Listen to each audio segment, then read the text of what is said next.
بسم الله الرحمن الرحيم، والصلاة والسلام على أشرف المرسلين سيدنا محمد وعلى آله وصحبه أجمعين. هلا وحبايبي، شلونكم؟ أخباركم؟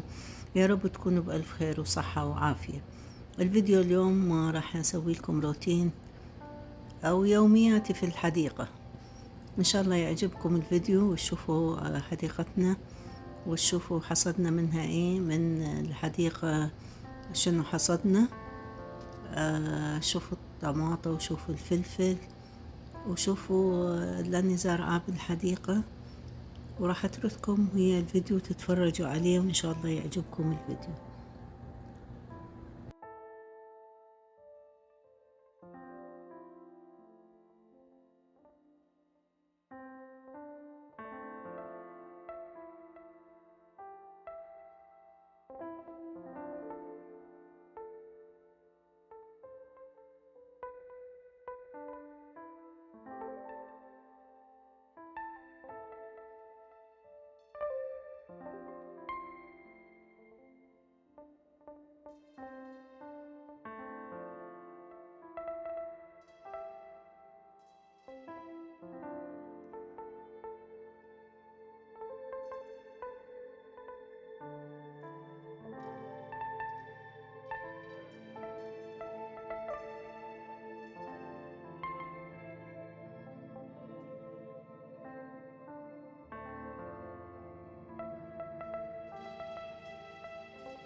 طبعا هاي حديقتي اللي زرعتها، زرعة بيها طماطم وفلفل وخيار وزرعة كوسة وزرع خس وزرع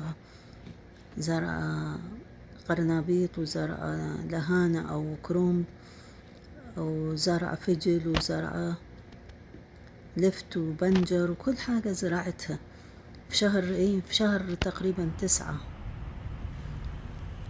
بس جانا الإعصار راح موت كل حاجة، أي شيء من الهواء تكسر ومن المطر غرق من المطر ومات. فبقت هاي الأشياء يعني شفت زرع بزالية هواية. شوفوا هسه بقت بس عودين مطلعين شقد حلوين، وبقت كم قرنابيطة وكم هساي. المهم يعني فقلت خل أشوفكم إياها للحديقة وجاي ياخذ منها هي، واللي عايش عندي بس الطماطة والفلفل تقريبا وشوية خس شوية قرنبيط شوية. هذا الفجل كله طبعا راح، هذا البقع وبعدين مات. والبنجر واللفت همينا ماتوا. فالحمد لله ناخذ منها فلفل وطماطة للسلطة، والكزبرة والشبت همينا شوية زينين. حوض مات وبقى حوض صغير جاي ناخذ منه. فيا رب تعجبكم هاي الجولة بالحديقة مالتنا إن شاء الله.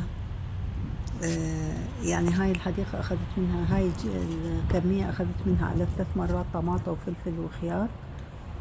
فيا رب يا رب ربنا يوفقنا ويوفقكم. شوفوا هذه القرنابيط، هذا قرنابيط بس بعد صغير. هاي هنا عندي باذنجان، هذا خس وكوسة. شوف الكوسة ممرضة والباذنجان ممرض همين. بس يا رب يطلع لأني خايفة عليه يموت. يلا الحمد لله. وهذا الخس ابتدى يكبر، أشوفكم إياه بفيديو تاني لما يكبر إن شاء الله. ويلا استفادينا طماطة وفلفل الحمد لله، ونتسلى بالحديقة. إذا عجبكم الفيديو سووا له لايك واشتراك وفعلوا الجرس، وربنا يوفقنا ويوفقكم لما فيه الخير ويبارك لنا بزرعنا وبزرعاتكم يا رب وبزرعات الفلاحين. يصعب علي أما الزرع يموت، الله يساعد الفلاحين. يلا حبايبي السلام عليكم. قبل ما أقولكم السلام عليكم، هاي الدودة هنا أكلت القرنابيط بس عالجتها. طبعا لقيتها هي أولا موتتها وبعدين هشيتها. الطماطم هي حمرة بس الإضاءة ظلمتها، وهم تأثرت بالإعصار، تأثر لونها. يلا نقول لكم السلام عليكم ورحمة الله وبركاته.